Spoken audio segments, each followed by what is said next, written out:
The Adventures of Sherlock Holmes, by Sir Arthur Conan Doyle. Adventure 6, The Man with the Twisted Lip.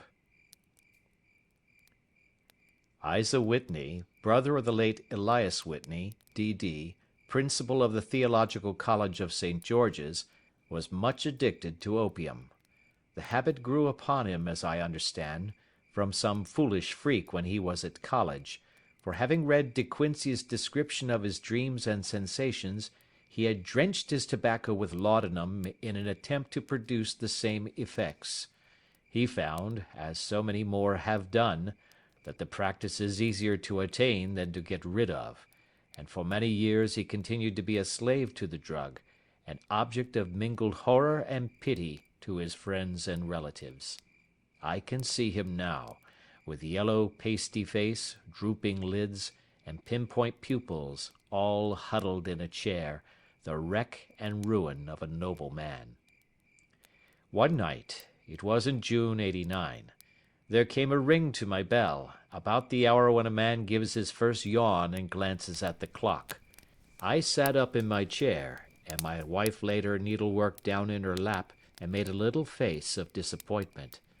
"A patient," said she. "You'll have to go out." I groaned, for I was newly come back from a weary day. We heard the door open, a few hurried words, and then quick steps upon the linoleum. Our own door flew open, and a lady, clad in some dark-coloured stuff, with a black veil, entered the room.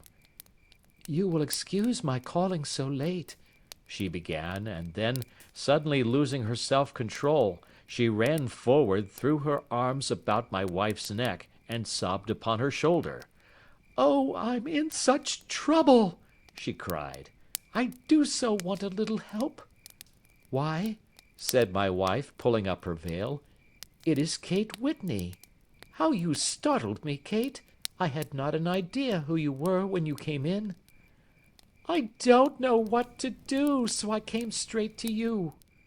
That was always the way.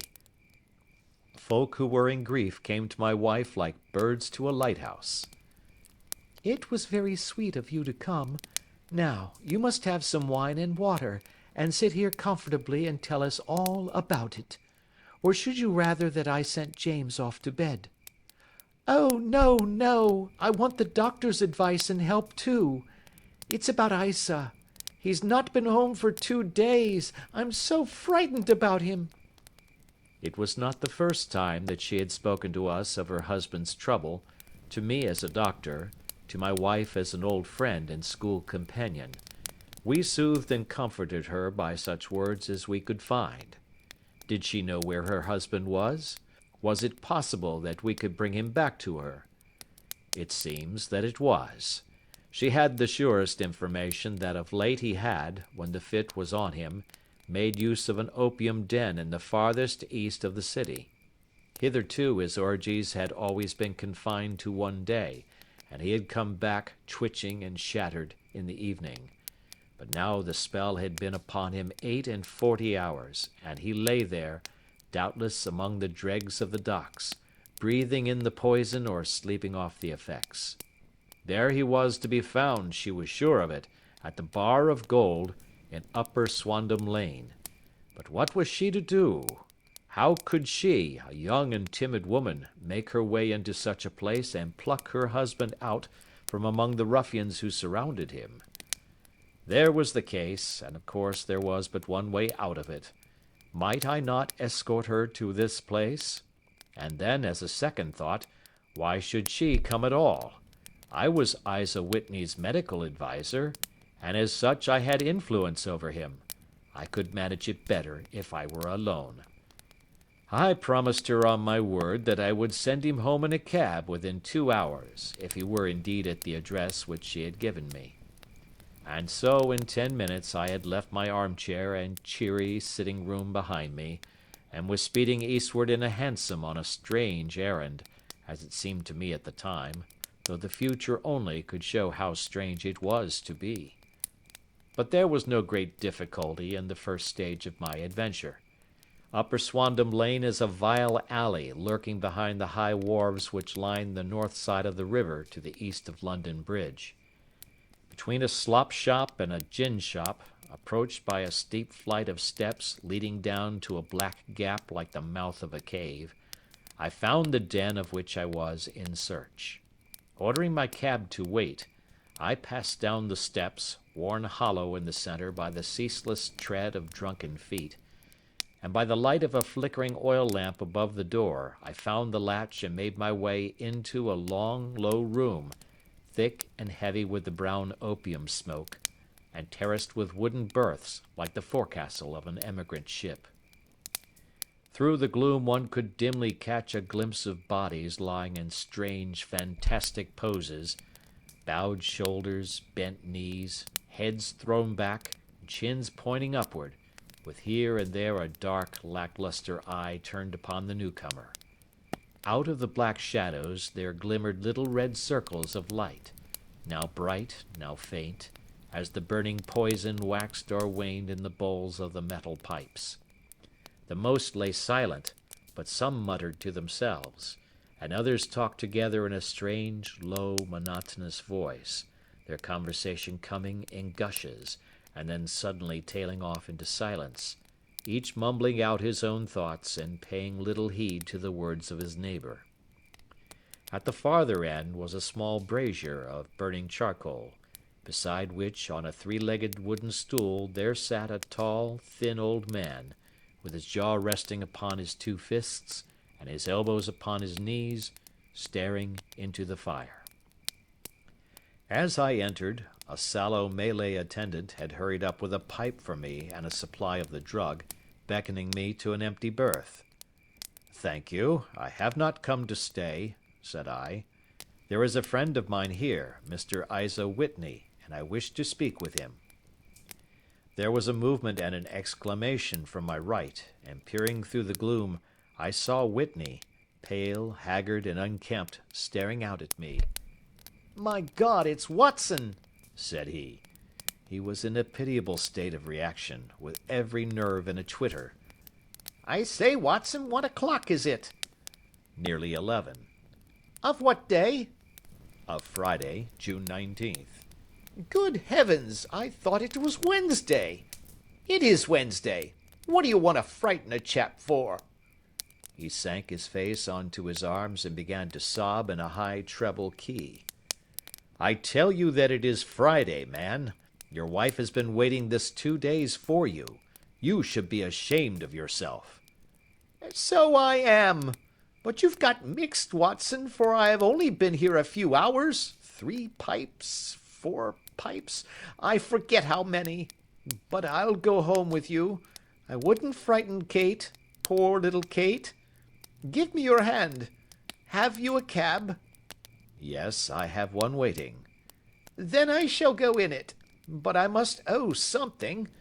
Find what I owe, Watson. I am all off colour. I can do nothing for myself." I walked down the narrow passage between the double row of sleepers, holding my breath to keep out the vile, stupefying fumes of the drug, and looking about for the manager. As I passed the tall man who sat by the brazier, I felt a sudden pluck at my skirt, and a low voice whispered, "Walk past me, and then look back at me." The words fell quite distinctly upon my ear. I glanced down. They could only have come from the old man at my side, and yet he sat now as absorbed as ever, very thin, very wrinkled, bent with age, an opium pipe dangling down from between his knees as though it had dropped in sheer lassitude from his fingers. I took 2 steps forward and looked back. It took all my self-control to prevent me from breaking out into a cry of astonishment. He had turned his back so that none could see him but I.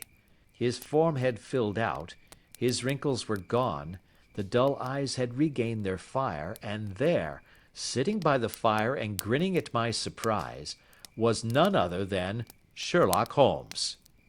He made a slight motion to me to approach him, and instantly, as he turned his face half round to the company once more, subsided into a doddering, loose-lipped senility. "Holmes," I whispered. "What on earth are you doing in this den?" "As low as you can," he answered. "I have excellent ears. If you would have the great kindness to get rid of that sottish friend of yours, I should be exceedingly glad to have a little talk with you." "I have a cab outside." "Then pray send him home in it. You may safely trust him, for he appears to be too limp to get into any mischief. I should recommend you also to send a note by the cabman to your wife to say that you have thrown in your lot with me. If you will wait outside, I shall be with you in 5 minutes." It was difficult to refuse any of Sherlock Holmes's requests, for they were always so exceedingly definite, and put forward with such a quiet air of mastery. I felt, however, that when Whitney was once confined in the cab, my mission was practically accomplished, and for the rest, I could not wish anything better than to be associated with my friend in one of those singular adventures which were the normal condition of his existence.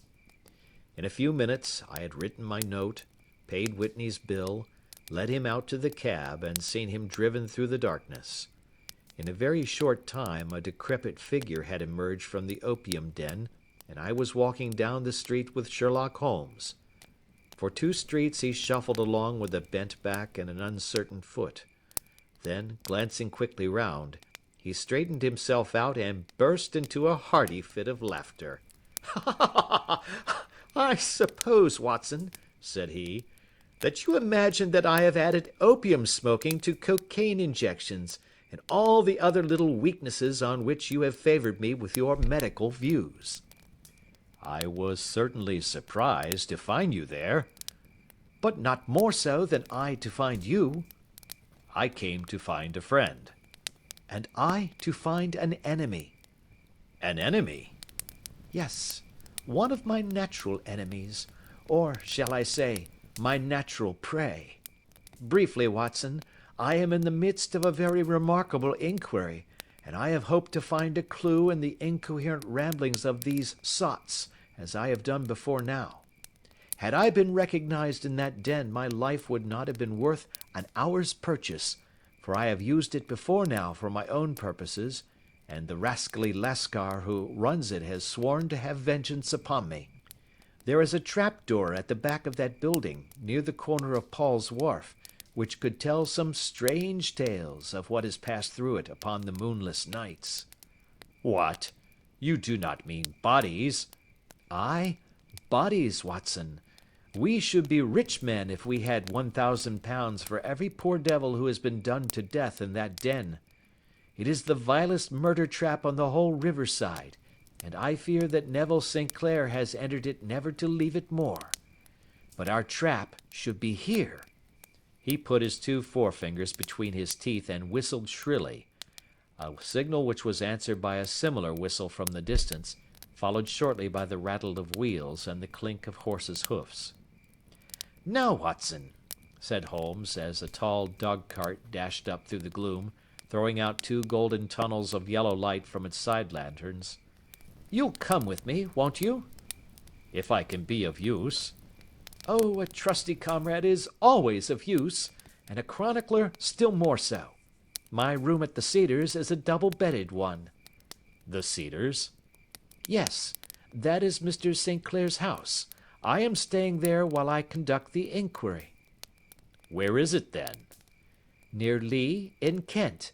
We have a 7-mile drive before us." "But I am all in the dark." "Of course you are. You'll know all about it presently. Jump up here. All right, John, we shall not need you.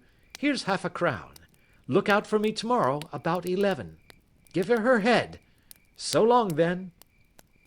He flicked the horse with his whip, and we dashed away through the endless succession of somber and deserted streets, which widened gradually until we were flying across a broad balustraded bridge, with the murky river flowing sluggishly beneath us. Beyond lay another dull wilderness of bricks and mortar, its silence broken only by the heavy, regular footfall of the policemen, or the songs and shouts of some belated party of revellers. A dull wrack was drifting slowly across the sky, and a star or two twinkled dimly here and there through the rifts of the clouds.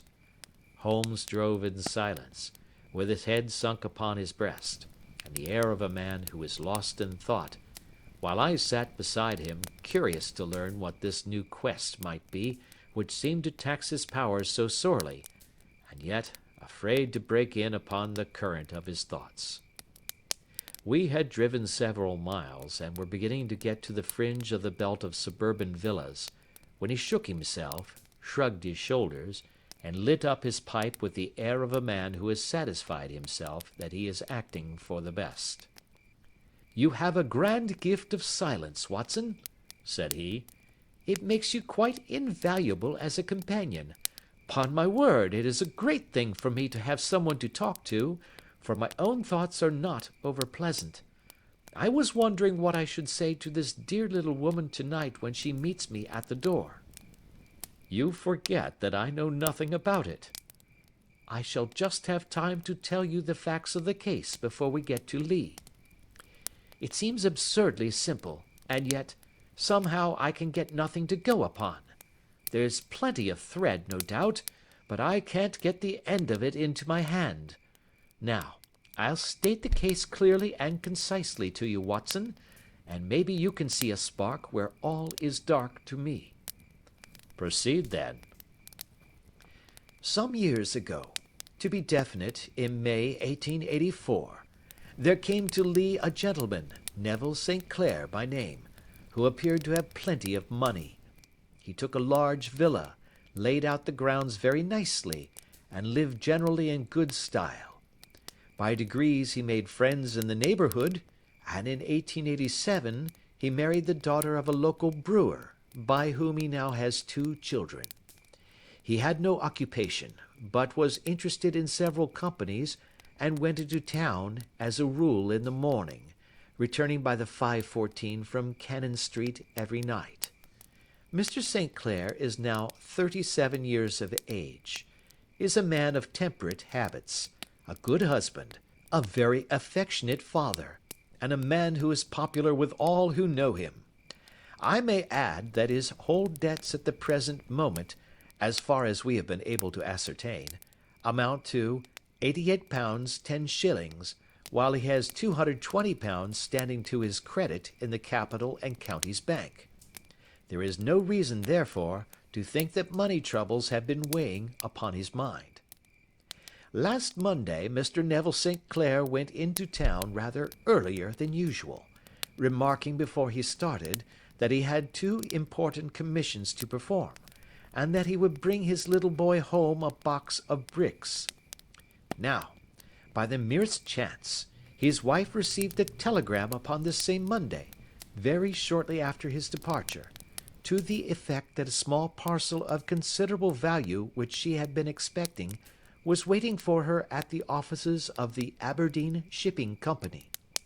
Now, if you are well up in your London, you will know that the office of the company is in Fresno Street, which branches out of Upper Swandam Lane, where you found me tonight. Mrs. St. Clair had her lunch, started for the city, did some shopping, proceeded to the company's office, got her packet, and found herself at exactly 4:35 walking through Swandam Lane on her way back to the station. Have you followed me so far?" "It is very clear." "If you remember, Monday was an exceedingly hot day, and Mrs. St. Clair walked slowly, glancing about in the hope of seeing a cab, as she did not like the neighbourhood in which she found herself. While she was walking in this way down Swandam Lane, she suddenly heard an ejaculation or cry, and was struck cold to see her husband looking down at her and, as it seemed to her, beckoning to her from a second-floor window. The window was open, and she distinctly saw his face, which she describes as being terribly agitated. He waved his hands frantically to her, and then vanished from the window so suddenly that it seemed to her that he had been plucked back by some irresistible force from behind. One singular point, which struck her quick feminine eye, was that although he wore some dark coat, such as he had started to town in, He had on neither collar nor necktie. Convinced that something was amiss with him, she rushed down the steps, for the house was none other than the opium den in which you found me tonight, and running through the front room, she attempted to ascend the stairs which led to the first floor. At the foot of the stairs, however, she met this Lascar scoundrel of whom I have spoken, who thrust her back, and, aided by a Dane, who acts as assistant there, pushed her out into the street. Filled with most maddening doubts and fears, she rushed down the lane, and by rare good fortune met in Fresno Street a number of constables with an inspector, all on their way to their beat. The inspector and two men accompanied her back, and in spite of the continued resistance of the proprietor, they made their way to the room in which Mr. St. Clair had last been seen. There was no sign of him there. In fact, in the whole of that floor, there was no one to be found save a crippled wretch of hideous aspect, who, it seems, made his home there. Both he and the Lascar stoutly swore that no one else had been in the front room during the afternoon. So determined was their denial that the inspector was staggered, and had almost come to believe that Mrs. St. Clair had been deluded when, with a cry, she sprang at a small deal box which lay upon the table, and tore the lid from it. Out there fell a cascade of children's bricks. It was the toy which he had promised to bring home. This discovery, and the evident confusion which the cripple showed, made the inspector realize that the matter was serious. The rooms were carefully examined, and results all pointed to an abominable crime. The front room was plainly furnished as a sitting room, and led into a small bedroom, which looked out upon the back of one of the wharves. Between the wharf and the bedroom window is a narrow strip, which is dry at low tide, but is covered at high tide with at least 4½ feet of water. The bedroom window was a broad one and opened from below. On examination, traces of blood were to be seen upon the window sill, and several scattered drops were visible upon the wooden floor of the bedroom. Thrust away behind a curtain in the front room were all the clothes of Mr. Neville St. Clair, with the exception of his coat. His boots, his socks, his hat, and his watch, all were there. There were no signs of violence upon any of these garments, and there were no other traces of Mr. Neville St. Clair. Out of the window he must apparently have gone, for no other exit could be discovered, and the ominous bloodstains upon the sill gave little promise that he could save himself by swimming, for the tide was at its very highest at the moment of the tragedy. And now, as to the villains who seemed to be immediately implicated in the matter. The Lascar was known to be a man of the vilest antecedents, but as, by Mrs. St. Clair's story, he was known to have been at the foot of the stair within a very few seconds of her husband's appearance at the window, he could hardly have been more than an accessory to the crime. His defence was one of absolute ignorance, and he protested that he had no knowledge as to the doings of Hugh Bone, his lodger, and that he could not account in any way for the presence of the missing gentleman's clothes. So much for the Lascar manager. Now for the sinister cripple who lives upon the second floor of the opium den, and who was certainly the last human being whose eyes rested upon Neville St. Clair. His name is Hugh Bone, and his hideous face is one which is familiar to every man who goes much to the city. He is a professional beggar, though, in order to avoid the police regulations, he pretends to a small trade in wax vestas. Some little distance down Threadneedle Street, upon the left-hand side, there is, as you may have remarked, a small angle in the wall. Here it is that this creature takes his daily seat, cross-legged with his tiny stock of matches on his lap, and as he is a piteous spectacle, a small rain of charity descends into the greasy leather cap which lies upon the pavement beside him. I have watched the fellow more than once before ever I thought of making his professional acquaintance, and I have been surprised at the harvest which he has reaped in a short time. His appearance, you see, is so remarkable that no one can pass him without observing him. A shock of orange hair, a pale face disfigured by a horrible scar, which, by its contraction, has turned up the outer edge of his upper lip, a bulldog chin, and a pair of very penetrating dark eyes, which present a singular contrast to the colour of his hair, all mark him out from amid the common crowd of mendicants, and so too does his wit, for he is ever ready with a reply to any piece of chaff which may be thrown at him by the passers-by. This is the man whom we now learn to have been the lodger at the opium den, and to have been the last man to see the gentleman of whom we are in quest. But a cripple, said I. What could he have done single-handed against a man in the prime of life? He is a cripple in the sense that he walks with a limp, but in other respects he appears to be a powerful and well-nurtured man.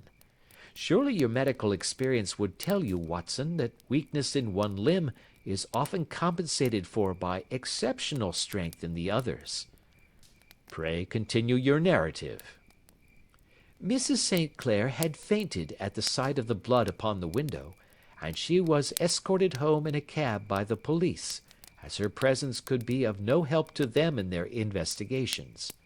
Inspector Barton, who had charge of the case, made a very careful examination of the premises, but without finding anything which threw any light upon the matter.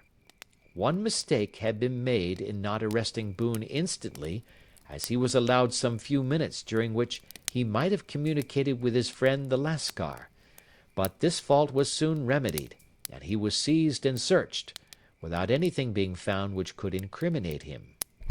There were, it is true, some blood-stains upon his right shirt-sleeve, but he pointed to his ring finger, which had been cut near the nail, and explained that the bleeding came from there, adding that he had been to the window not long before, and that the stains which had been observed there came doubtless from the same source. He denied strenuously having ever seen Mr. Neville St. Clair, and swore that the presence of the clothes in his room was as much a mystery to him as to the police. As to Mrs. St. Clair's assertion that she had actually seen her husband at the window, he declared that she must have been either mad or dreaming. He was removed, loudly protesting, to the police station, while the inspector remained upon the premises in the hope that the ebbing tide might afford some fresh clue. And it did, though they hardly found upon the mud-bank what they had feared to find. It was Neville St. Clair's coat, and not Neville St. Clair, which lay uncovered as the tide receded. And what do you think they found in the pockets? I cannot imagine. No, I don't think you would guess. Every pocket stuffed with pennies and halfpennies, 421 pennies and 270 halfpennies. It was no wonder that it had not been swept away by the tide. But a human body is a different matter. There is a fierce eddy between the wharf and the house. It seemed likely enough that the weighted coat had remained when the stripped body had been sucked away into the river. But I understand that all the other clothes were found in the room. Would the body be dressed in a coat alone? No, sir, but the facts must be met speciously enough. Suppose that this man Boone had thrust Neville St. Clair through the window, there is no human eye which could have seen the deed. What would he do then? It would of course instantly strike him that he must get rid of the tell-tale garments. He would seize the coat then, and be in the act of throwing it out, when it would occur to him that it would swim and not sink. He has little time, for he has heard the scuffle downstairs when the wife tried to force her way up, and perhaps he has already heard from his Lascar confederate that the police are hurrying up the street. There is not an instant to be lost. He rushes to some secret hoard, where he has accumulated the fruits of his beggary, and he stuffs all the coins upon which he can lay his hands into the pockets to make sure of the coat's sinking. He throws it out, and would have done the same with the other garments had not he heard the rush of steps below, and only just had time to close the window when the police appeared. It certainly sounds feasible. Well, We will take it as a working hypothesis for want of a better. Boone, as I have told you, was arrested and taken to the station, but it could not be shown that there had ever before been anything against him. He had for years been known as a professional beggar, but his life appeared to have been a very quiet and innocent one. There the matter stands at present, and the questions which have to be solved. What Neville St. Clair was doing in the opium den, what happened to him when there, where he is now, and what Hugh Boone had to do with his disappearance, are all as far from a solution as ever. I confess that I cannot recall any case within my experience which looked at the first glance so simple, and yet which presented such difficulties. While Sherlock Holmes had been detailing this singular series of events, we had been whirling through the outskirts of the great town until the last straggling houses had been left behind, and we rattled along with a country hedge upon either side of us. Just as he finished, however, we drove through 2 scattered villages, where a few lights still glimmered in the windows. We are on the outskirts of Lee, said my companion. We have touched on 3 English counties in our short drive, starting in Middlesex, passing over an angle of Surrey, and ending in Kent. See that light among the trees? That is the Cedars, and beside that lamp sits a woman whose anxious ears have already, I have little doubt, caught the clink of our horses' feet. But why are you not conducting the case from Baker Street? I asked. Because there are many inquiries which must be made out here. Mrs. St. Clair has most kindly put 2 rooms at my disposal, and you may rest assured that she will have nothing but a welcome for my friend and colleague. I hate to meet her, Watson, when I have no news of her husband. Here we are. Whoa there, whoa! We had pulled up in front of a large villa which stood within its own grounds. A stable boy had run out to the horse's head, and springing down, I followed Holmes up the small, winding gravel drive which led to the house. As we approached, the door flew open, and a little blonde woman stood in the opening, clad in some sort of light mousseline de Sol, with a touch of fluffy pink chiffon at her neck and wrists. She stood with her figure outlined against the flood of light, one hand upon the door, one half raised in her eagerness, her body slightly bent, her head and face protruded, with eager eyes and parted lips, a standing question. "Well?" she cried. "Well?" And then, seeing that there were 2 of us, she gave a cry of hope, which sank into a groan as she saw that my companion shook his head and shrugged his shoulders. "No good news?" "None." "No bad?" "No." "Thank God for that. But come in. You must be weary, for you have had a long day." "This is my friend, Dr. Watson. He has been of most vital use to me in several of my cases, and a lucky chance has made it possible for me to bring him out and associate him with this investigation." "I am delighted to see you," said she, pressing my hand warmly. "You will, I am sure, forgive anything that may be wanting in our arrangements, when you consider the blow which has come so suddenly upon us." "My dear madam," said I am an old campaigner, and if I were not, I can very well see that no apology is needed. If I can be of any assistance, either to you or to my friend here, I shall be indeed happy." "Now, Mr. Sherlock Holmes," said the lady, as we entered a well-lit dining-room, upon the table of which a cold supper had been laid out, "I should very much like to ask you 1 or 2 plain questions, to which I beg that you will give a plain answer." "Certainly, madam." "Do not trouble about my feelings. I am not hysterical, nor given to fainting. I simply wish to hear your real opinion." "Upon what point?" "In your heart of hearts, do you think that Neville is alive?" Sherlock Holmes seemed to be embarrassed by the question. "Frankly now," she repeated, standing upon the rug and looking keenly down at him as he leaned back in a basket chair. Frankly, then, madam, I do not. You think that he is dead? I do. Murdered? I don't say that. Perhaps. And on what day did he meet his death? On Monday. Then perhaps, Mr. Holmes, you will be good enough to explain how it is that I have received a letter from him today. Sherlock Holmes sprang out of his chair as if he had been galvanized. "What?" he roared. Yes, today. She stood smiling, holding up a little slip of paper in the air. "May I see it?" Certainly. He snatched it from her in his eagerness, and smoothing it out upon the table, he drew over the lamp and examined it intently. I had left my chair and was gazing at it over his shoulder. The envelope was a very coarse one, and was stamped with the Gravesend postmark, and with the date of that very day, or rather of the day before, for it was considerably after midnight. Coarse writing, murmured Holmes. Surely this is not your husband's writing, madam? No, but the enclosure is.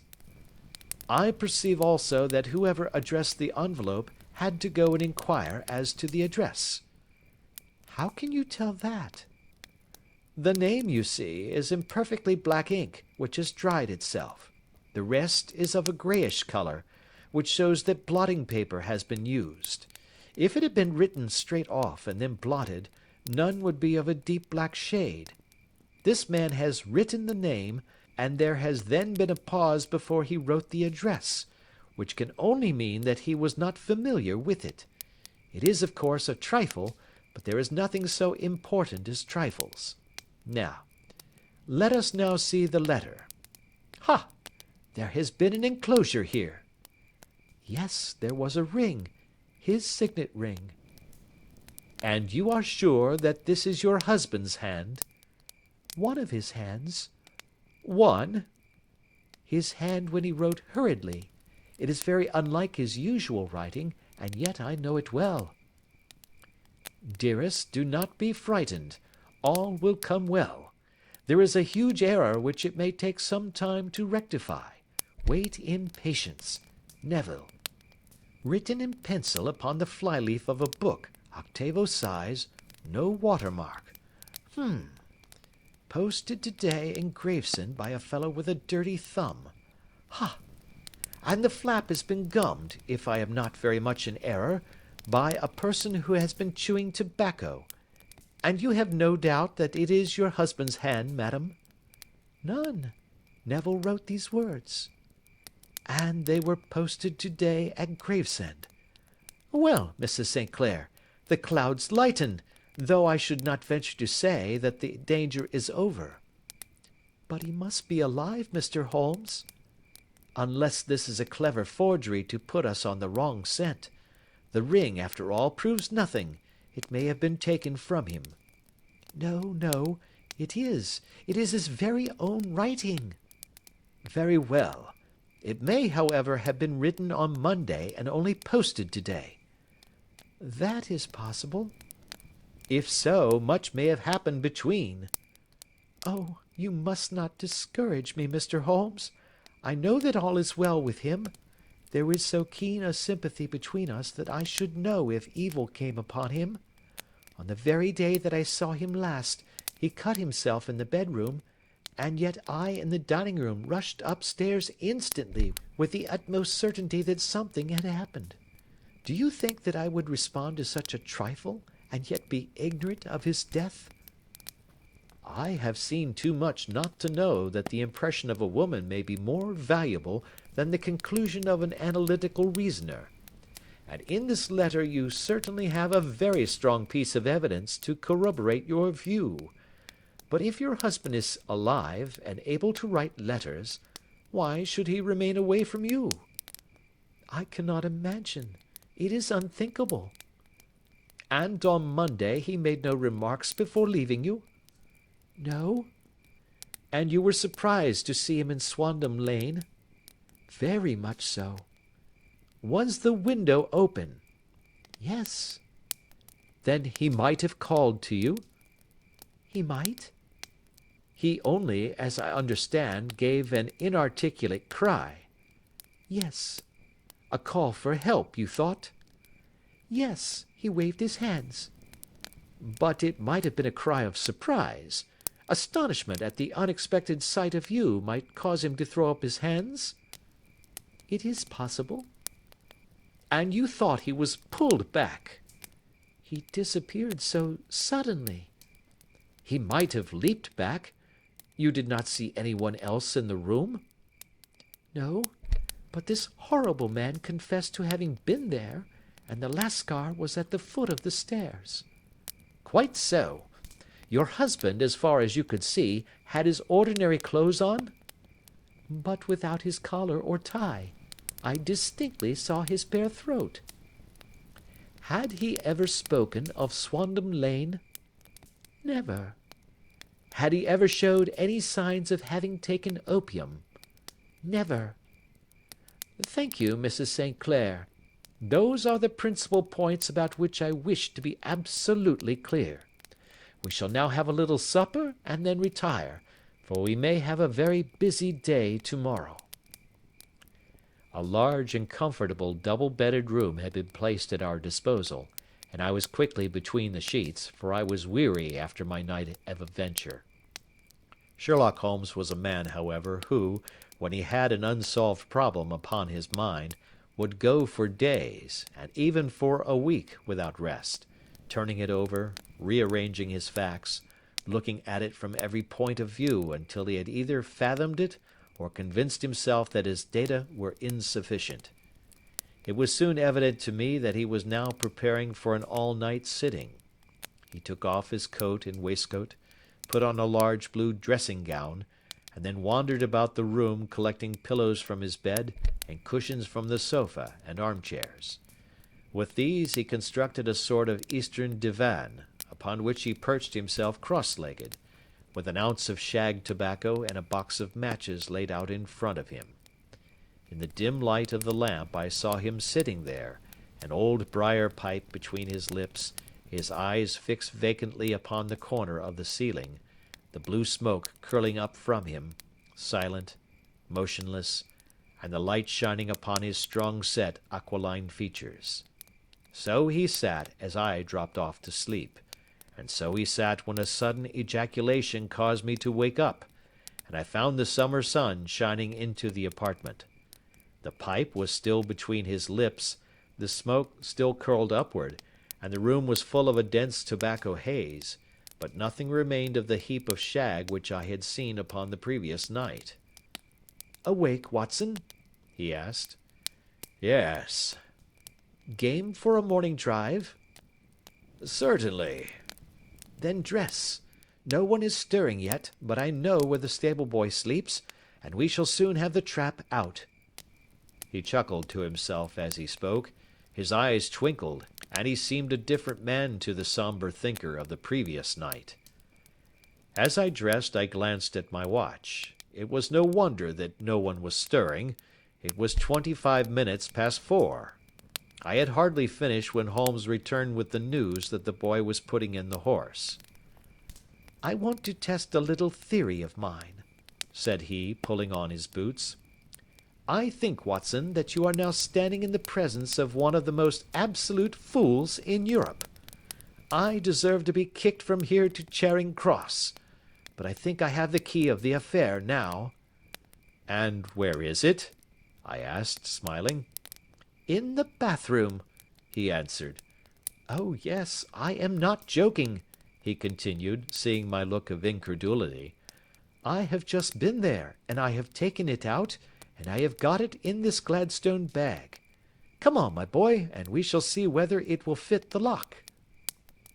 We made our way downstairs as quietly as possible, and out into the bright morning sunshine. In the road stood our horse and trap, with the half-clad stable-boy waiting at the head. We both sprang in, and away we dashed down the London road. A few country carts were stirring, bearing in vegetables to the metropolis, but the lines of villas on either side were as silent and lifeless as some city in a dream. "It has been in some points a singular case," said Holmes, flicking the horse on into a gallop. "I confess that I have been as blind as a mole, but it is better to learn wisdom late than never to learn it at all." In town, the earliest risers were just beginning to look sleepily from their windows as we drove through the streets of the Surrey side. Passing down the Waterloo Bridge Road, we crossed over the river, and dashing up Wellington Street, wheeled sharply to the right and found ourselves in Bow Street. Sherlock Holmes was well known to the force, and the two constables at the door saluted him. One of them held the horse's head, while the other led us in. "Who is on duty?" asked Holmes. "Inspector Bradstreet, sir." "Ah, Bradstreet, how are you?" A tall, stout official had come down the stone-flagged passage in a peaked cap and frogged jacket. "I wish to have a quiet word with you, Bradstreet." "Certainly, Mr. Holmes. Step into my room here." It was a small office-like room, with a huge ledger upon the table, and a telephone projecting from the wall. The inspector sat down at his desk. "What can I do for you, Mr. Holmes?" "I called about that beggarman, Boone, the one who was charged with being concerned in the disappearance of Mr. Neville St. Clair, of Lee." "Yes, he was brought up and remanded for further inquiries." "So I heard. You have him here?" "In the cells." "Is he quiet?" "Oh, he gives no trouble, but he is a dirty scoundrel." "Dirty?" "Yes, it is all we can do to make him wash his hands, and his face is as black as a tinker's. Well, when once his case has been settled, he will have a regular prison bath, and I think, if you saw him, you would agree with me that he needed it." "I should like to see him very much." "Would you? That is easily done. Come this way. You can leave your bag." "No, I think that I'll take it." "Very good. Come this way, if you please." He led us down a passage, opened a barred door, passed down a winding stair, and brought us to a whitewashed corridor with a line of doors on each side.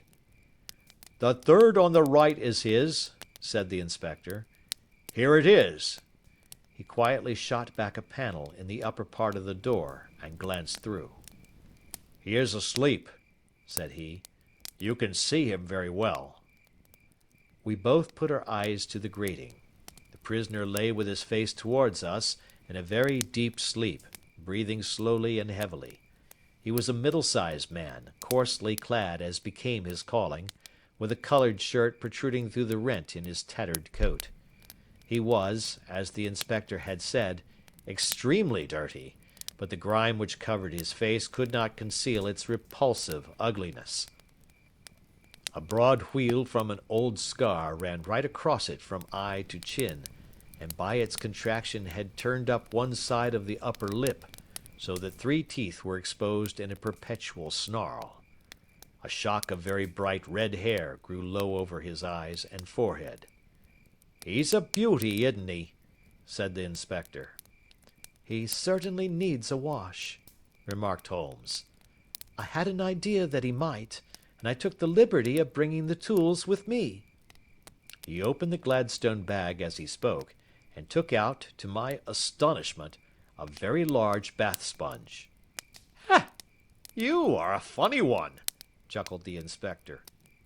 "Now, if you will have the great goodness to open that door very quietly, we will soon make him cut a much more respectable figure." "Well, I don't know why not," said the inspector. "He doesn't look a credit to the Bow Street cells, does he?" He slipped his key into the lock, and we all very quietly entered the cell. The sleeper half turned, and then settled down once more into a deep slumber. Holmes stooped to the water jug, moistened his sponge, and then rubbed it twice vigorously across and down the prisoner's face. "Let me introduce you," he shouted, "to Mr. Neville St. Clair, of Lee, in the county of Kent." Never in my life had I seen such a sight. The man's face peeled off under the sponge like the bark from a tree. Gone was the coarse brown tint. Gone, too, was the horrid scar which had seamed it across, and the twisted lip which had given the repulsive sneer to the face. A twitch brought away the tangled red hair, and there, sitting up in his bed, was a pale, sad-faced, refined-looking man, black-haired and smooth-skinned, rubbing his eyes and staring about him with sleepy bewilderment. Then suddenly realizing the exposure, he broke into a scream and threw himself down with his face to the pillow. "Good heavens!" cried the inspector. "It is indeed the missing man! I know him from the photograph." The prisoner turned with the reckless air of a man who abandons himself to his destiny. "Be it so," said he. "And pray, what am I charged with?" "With making away with Mr. Neville St. Oh, come, you can't be charged with that unless they make a case of attempted suicide of it," said the inspector with a grin. "Well, I've been 27 years in the force, but this takes the cake." "If I am Mr. Neville St. Clair, then it is obvious that no crime has been committed, and that therefore I am illegally detained." "No crime, but a very great error has been committed," said Holmes. "You would have done better to have trusted your wife." "It was not the wife, it was the children," groaned the prisoner. "God help me, I would not have them ashamed of their father. My God, what an exposure! What can I do?" Sherlock Holmes sat down beside him on the couch, and patted him kindly on the shoulder. "If you leave it to a court of law to clear the matter up," said he, "of course you can hardly avoid publicity. On the other hand, if you convince the police authorities that there is no possible case against you, I do not know that there is any reason that the details should find their way into the papers. Inspector Bradsheet would, I am sure, make notes upon anything which you might tell us and submit it to the proper authorities. The case would then never go into court at all." "God bless you!" cried the prisoner passionately. "I would have endured imprisonment, aye, even execution, rather than have left my miserable secret as a family blot to my children. You are the first who have ever heard my story.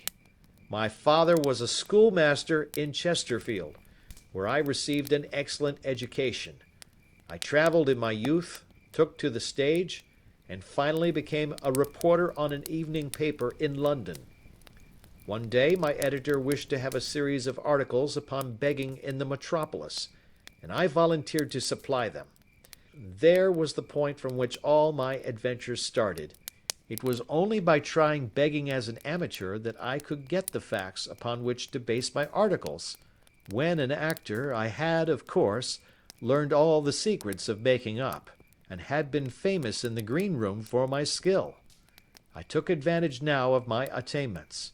I painted my face, and to make myself as pitiable as possible, I made a good scar and fixed one side of my lip in a twist by the aid of a small slip of flesh-colored plaster.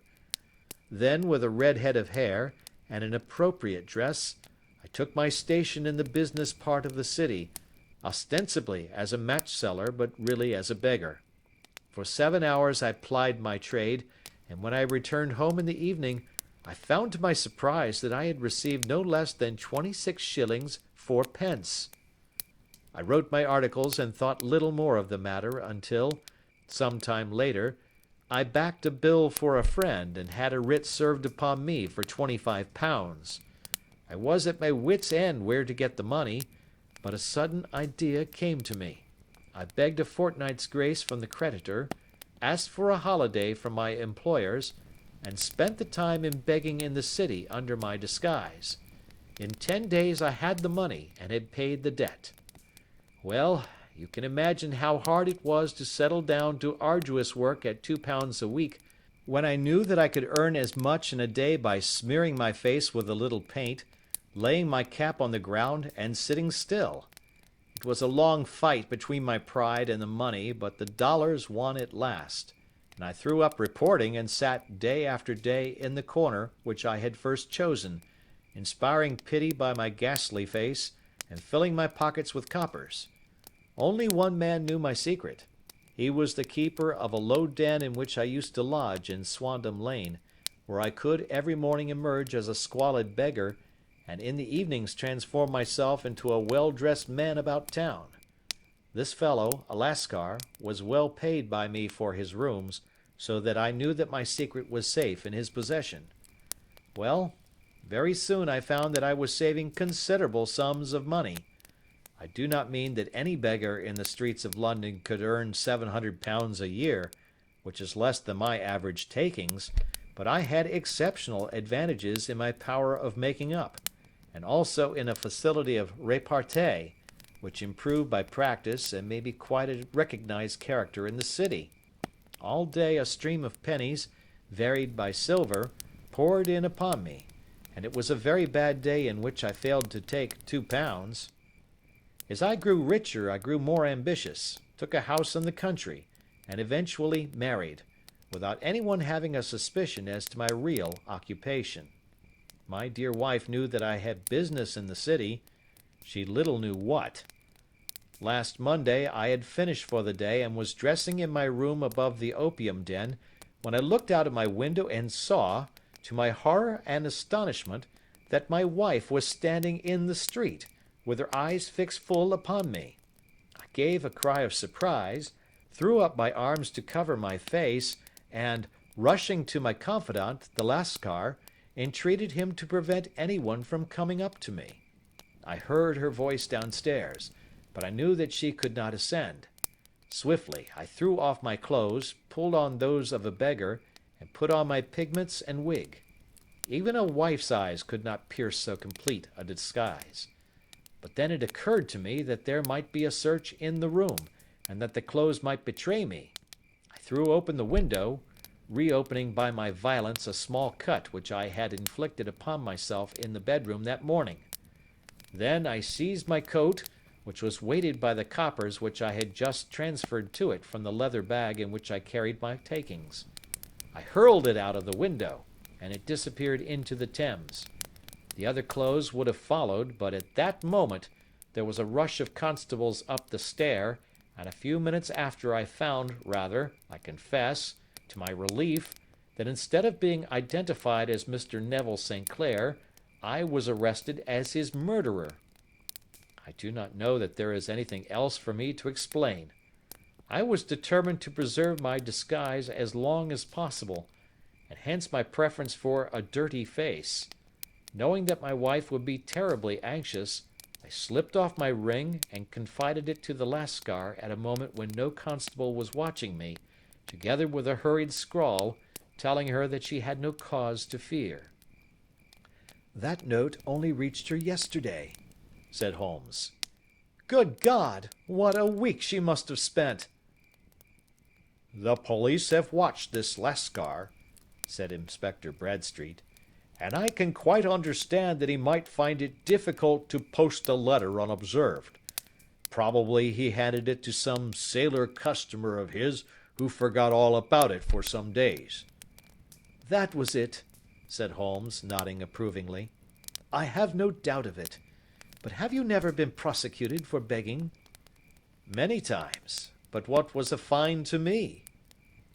"It must stop here, however," said Bradstreet. "If the police are to hush this thing up, there must be no more of Hugh Boone." "I have sworn it by the most solemn oaths which a man can take." "In that case, I think that it is probable that no further steps may be taken.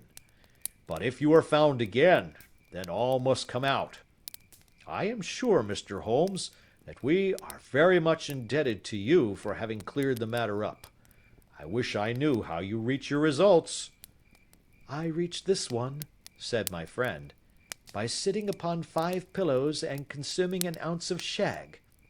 I think, Watson, that if we drive to Baker Street, we shall be just in time for breakfast." End of Adventure 6.